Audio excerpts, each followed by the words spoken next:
क्या कहेंगे? देखिए, मैं तो आपके तारों को आगे ही जाता हुआ देखूंगा, और कामना भी करूंगा कि आपके सितारे आगे की तरफ बढ़ें। आपने बड़ा अच्छा ये कर रखा है कि आपने कर्ण भेदन संस्कार कर रखा है, जो बहुत लोगों में देखने के लिए नहीं मिलता है। हम लोगों को कर्ण भेदन कराया जाता है तो बस टच करवा करके हटवा दिया जाता है, लेकिन आपने बकायदा कुंडल धारण किया हुआ है। इसका प्रभाव तो मिलेगा आपके जीवन में, और शुभ चीजें होंगी। मैं तो ये कहूंगा इनफैक्ट कि जब तक रोग ना लगे तब तक डॉक्टर के पास नहीं आइए। क्योंकि अभी अभी कोई टेंशन वाली बात निकल जाए बाई चांस, तो बिना हाँ। मतलब का टेंशन होना है। नहीं नहीं, फिर भी कुछ ऐसा जो मुझे याद रहे और मेरे दर्शकों को याद रहे कि भाई राशि कौन सी है आपकी? वृश्चिक, स्कॉर्पियो। आपकी वृश्चिक राशि है। देखिए, बृहस्पति अभी उच्च के बैठ गए हैं, और चूंकि बृहस्पति आपको पता हो कि जहाँ जहाँ पे बैठे हैं वो मंगल का घर है। हम्म। और सॉरी, बृहस्पति जहाँ पे अभी बैठे हैं वहाँ मंगल जब पहुंचता है तो नीच का हो जाता है। हम्म। और वहाँ एक ग्रह उच्च के बैठे हुए हैं। कोई बड़ा निर्णय अगर आपको लेना हो, बहुत बड़े अगर फैसले लेने का सोच रहे हैं, तो बृहस्पति को कर्क राशि से निकल जाने दीजिए। तो वो समय कब का होगा, कब? ये 1 वर्ष रहेंगे बृहस्पति। एग्जैक्ट डेट एक बार देखना पड़ेगा, 1 वर्ष के आसपास का इनका हम्म। जो अंग्रेजी महीना होता है उसमें 1 से 1.25 वर्ष तक चला जाता है। हम्म। तो उसको देख करके बृहस्पति जब कर्क से निकल करके सिंह राशि में प्रवेश करेंगे हम्म। तब आपको लाभ होगा, और ज्यादा लाभ होगा। अभी तत्काल बड़े निर्णय लेने से बचिएगा। ठीक है। मैं एक निर्णय लेने वाला था लेकिन मैं उसको होल्ड करता हूँ। दूसरा, चलिए, मैंने अपने बारे में पूछ लिया। जो दर्शक अभी देख रहे हैं, जी। तो आपको कुछ ऐसी पूरी दुनिया को कुछ भविष्यवाणी बतानी हो, कुछ ऐसा उनको बताना हो जो वो करे और ना करे, तो वो क्या हो सकता है? देखिए, पॉडकास्ट के शुरुआत में मैंने कहा था कि नंदी की सेवा आप सभी को करनी चाहिए। नंदी की सेवा करने से भविष्य के जो खुले हुए दरवाजे, बंद दरवाजे होते हैं, वो खुल जाएंगे। आपको नंदी भगवान को किसी भी काम के लिए निकल रहे हैं तो नंदी भगवान के लिए गुड़ और चना दाल लेकर के निकलिए, और नंदी महाराज को खिला दीजिए, और चाहे गौ माता को खिला दीजिए। आप जिस काम से निकले होंगे वो काम आपका सफल होगा। जब भी उस क्षेत्र में प्रवेश कर रहे होंगे, मान लीजिए किसी ऑफिस में जा रहे हैं, कोई काम वहां पे बनना है आपका, आप खाली हाथ नहीं लौटेंगे। केवल बोलना है, प्रविशी नगर कीजिए सब काजा, हृदय राखी कौशलपुर राजा। जब आपका पहला कदम चौखट पार कर रहा होगा तभी ये मन में आपको उच्चारण कर लेना है। देखिए, भारत में हर व्यक्ति तांत्रिक है, और तंत्र हर किसी को आता है। तंत्र मतलब जो जीवन शैली में हम छोटे छोटे धार्मिक बदलाव लाते हैं, वही तंत्र है, टूल्स है। तो जो जो मैं मंत्र बता रहा हूं, जैसे प्रवेश करते समय एक मंत्र आपने बोला है, तो ये एक तंत्र है। इसी प्रकार से तंत्र में होता है मारण, इसको हटा देते हैं। मोहन पकड़ लेते हैं, वशीकरण पकड़ लेते हैं, उच्चाटन, विदेशवन, और सम्मोहन, स्तंभन। तो ये जो षडमार्ग होते हैं, 6 मार्ग तंत्र के होते हैं, इन मार्गों को सीखना बड़ा जरूरी है। जब आपको ये चीजें करनी आएंगी, मारण छोड़ करके बाकी सारी चीजें आप अगर सीख जाएंगे तो बड़े शक्तिशाली व्यक्ति बन जाएंगे। मतलब आपको जहां भी आप कदम रखेंगे वहां से कुछ ना कुछ आप प्राप्त करेंगे। तो मतलब क्या वशीकरण सही में होता है? वशीकरण एग्जिस्ट तो करता है, लेकिन बात ये होता है इसमें कि हर कोई कर नहीं सकता। वशीकरण करने के लिए ये तरीका नहीं है कि आपने फलाना राई का 5 दाने अपने मुंह में रख लिया और फलाना मंत्र आपने बोला और आप जिसके बारे में बोल रहे हैं वशीकृत हो जाएगा। वशीकरण के नियम शास्त्रों में हैं, चाहे आप बगला ब्रह्मास्त्र की किताब पढ़िए, वशीकरण के नियम हैं। आप बटुक भैरव के संहिता पढ़िए, उसमें वशीकरण के नियम हैं। लेकिन कैसा है कि जो आप वशीकरण वहां सीखते हैं, वहां पर जो मंत्र बताए जाते हैं, वो मंत्र को गुरु से प्राप्त करके उसको पहले सिद्ध करना होता है। सिद्ध करने का अर्थ यह हुआ कि ग्रहण के काल में या फिर दीपावली की रात को आपको उस मंत्र का पुरस्चरण पाठ करना पड़ता है। पुरस्चरण लगभग 25,000 का रहेगा, किसी का कोई मंत्र का 5 लाख जाप का रहेगा। तो पुरस्चरण जाप करके उस मंत्र को सिद्ध करके उसके बाद उसको प्रयोग किया जाता है, तो तब वो काम करता है, अन्यथा नहीं तो करता। ये जो इंस्टा बाबा लोग बने हैं कि बस आप 24 घंटे में नकली जो महिला है एकदम खींची चली आएंगी, नकली। और ये जिस तरीके से उस तरीके का प्रलोभन दे करके जो वो वशीकरण का प्रचार कर रहे हैं, वो धर्म के खिलाफ है और धार्मिक भावनाओं को आहत पहुंचाने वाली वो बात है। इनके खिलाफ सख्त मुकदमा होना चाहिए। मैं तो ये कहूंगा कि जो ऐसी बातें करते तो हैं, सुमिताचार्य पहल करेंगे इसमें? मैं करूंगा पहल। मैं गुरुकुल चलाता हूं, बकायदा सुमिताचार्य गुरुकुल चलाता हूं मैं। और गुरुकुल का उद्देश्य एकमात्र है कि धर्म को लेकर के जितना आडंबर और ढोंग चलता है उसको हटा करके हाईटेक तरीके से इन चीज़ों को सबके सामने लाया जाए। क्योंकि मैं ये मानता हूं कि देश के युवा में वो शक्ति है कि वो पूरे विश्व को जीत सके। लेकिन दिक्कत यहाँ पे ये हो जाती है, ये जो ड्रगिस्ट समाज जो आ गया है हमारे देश में, जो स्कूलों के अंदर ड्रग का प्रचार, स्कूलों के अंदर जो कैथोलिक तरीके से जो स्कूलें चल रही हैं, जो इंग्लिश वाली जो स्कूलें चल रही हैं, वहाँ पर जिस प्रकार का कल्चर हो जा रहा है, पॉप कल्चर स्कूल में आ गया, तो वो सारी चीज़ों का बहिष्कार करके धार्मिक तरीके से अगर आगे बढ़ा जाए, क्योंकि सच्चा हिंदू वो है जो बुद्धि से बड़ा विलक्षण है, सच्चा हिंदू वो है जिसकी स्मरण शक्ति बड़ी तेज है। तो वो हिंदू अगर थोड़ा सा साइंस भी पढ़ लेगा, थोड़ा सा मैथमेटिक्स भी पढ़ लेगा, तो मुझे लगता है कि जितने नासा आदि के रिसर्चर बैठे हैं उससे कई ज़्यादा आगे निकलेगा। आप देखिए खुद ही कि भारत से जीमेल के फाउंडर भारत से, हॉटमेल के फाउंडर भारत से, बड़े बड़े जितने चीज़ें हैं, जितनी बड़ी कंपनियां चलती हैं आईटी के, सबके फाउंडर भारत से। तो ये भारत के अंदर की जो शक्ति है उसको लोग हार्नेस कर ले रहे हैं। वो चीज़ें तब हटेंगी जब गुरुकुल का यहाँ प्रचार होगा।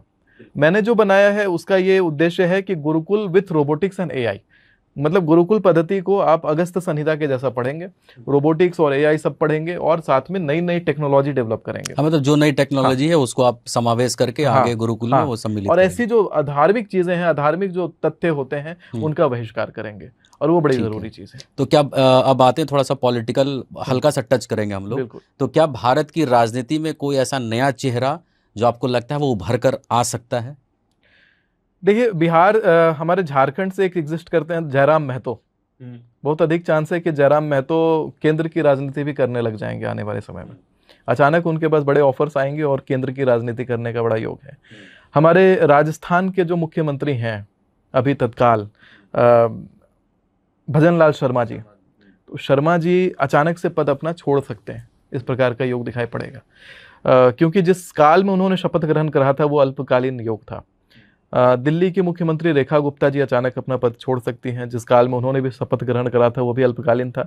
और मध्य प्रदेश के मुख्यमंत्री जी भी, मोहन यादव जी की भी सत्ता हाथ से जा सकती है अल्पकालीन। 3 सीएम के बारे में आप 23 तारीख को बहुत बड़ा, हाँ, और बहुत बड़ी भविष्यवाणी कर रहे हैं। हाँ, और इसके साथ में उभरते हुए सितारे के रूप में राघव चड्ढा हमें दोबारा दिखाई देंगे, क्योंकि उनके कुंडली में मुख्यमंत्री का योग बड़ा प्रबल है। तो क्या दिल्ली के सीएम बनेंगे? देखिए संभावना दिल्ली चाहे पंजाब की हम लगा सकते हैं मुख्यमंत्री के रूप में, क्योंकि 2027 के आगामी चुनाव में बहुत अधिक संभावना है कि भाजपा वहां पर अपना परचम लहराए पंजाब में, क्योंकि पूरा देश जो है स्टेट वाइज, सेगमेंट वाइज भाजपामयी भगवामयी होता जा रहा है।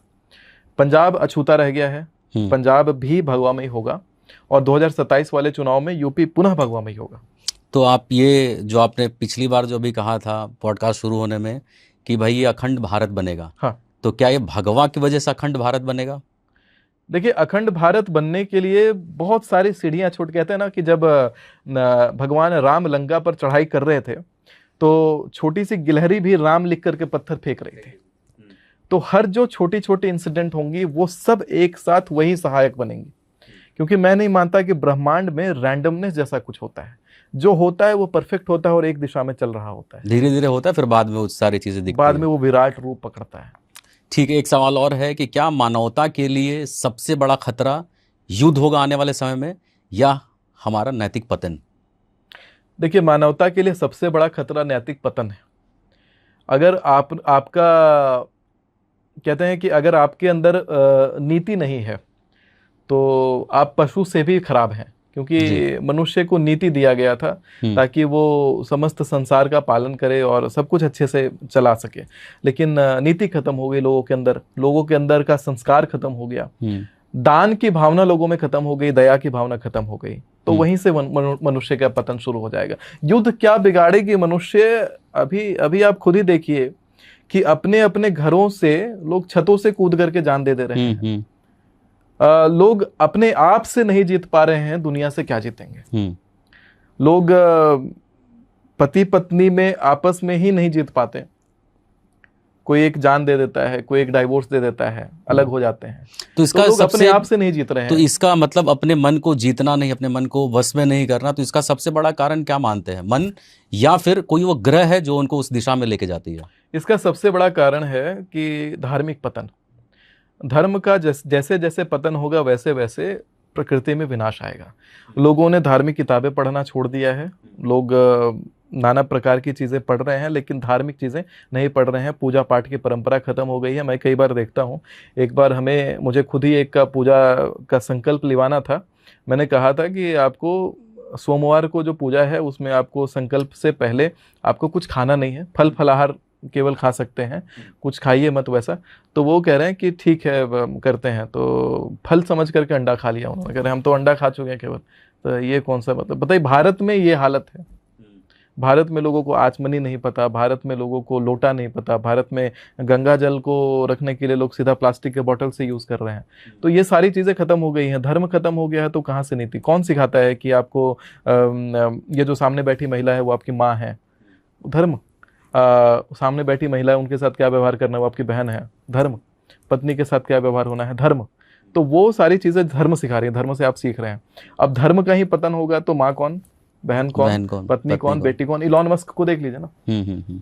धार्मिक पतन का एक बहुत बड़ा उदाहरण इलॉन मस्क और इलॉन मस्क के पिताजी हैं। इलॉन मस्क की एक माता, इलॉन मस्क की 2 माताएं या 3 माताएं हैं, एक माता उनमें से उनकी खुद की बहन है।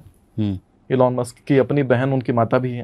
लेकिन तो दुनिया का सबसे रिचेस्ट आदमी बन गया सुमिताचार्य जी, ये कैसे? मतलब कौन सा ग्रह उसके पास है? देखिए, ग्रह जब आपके नियंत्रण में आते हैं तो आप बहुत कुछ बन सकते हैं। बनने का रिचेस्ट इतिहास में है रावण।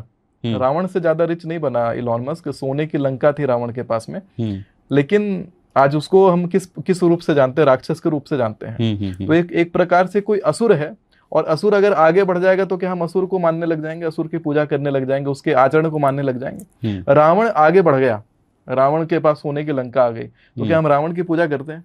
क्या इतिहास में कभी रावण की पूजा हुई है उस तरीके से? हाँ, ब्राह्मण के रूप में भले सुशोभित करके उनको कहीं कहीं पूज दिया गया, लेकिन ब्राह्मण के रूप में पूजा गया, चूंकि वर्ण संस्कार से ब्राह्मण होना उनके लिए पूजनीय पात्र बन जाता है। हाँ, और क्योंकि बहुत बौद्धिक भी थे, बहुत ज्ञान भी था। हाँ, लेकिन इलॉन मस्क को क्यों पूजेगा लोग? हाँ, उनकी बुद्धिमत्ता लोग सीख सकते हैं, उनके स्ट्रैटेजी लोग सीख सकते हैं बिजनेस वाली, लेकिन एज अ व्यक्ति अगर देखा जाए, एक व्यक्तिगत तौर पे देखा जाए, तो वो तो बड़े बेकार आदमी है। और कहीं से भी मतलब कोई व्यक्ति मतलब इस तरीके का है तो कहीं ना कहीं पतन की तरफ ही अग्रसर है। और पतन ही, जो आदमी 6 शादियां कर ले, जो आदमी इस प्रकार का जीवन शैली जिए, तो ठीक नहीं है। अपनी गर्लफ्रेंड के लिए पूरा ट्विटर को चेंज करके एक्स कर दे। हाँ।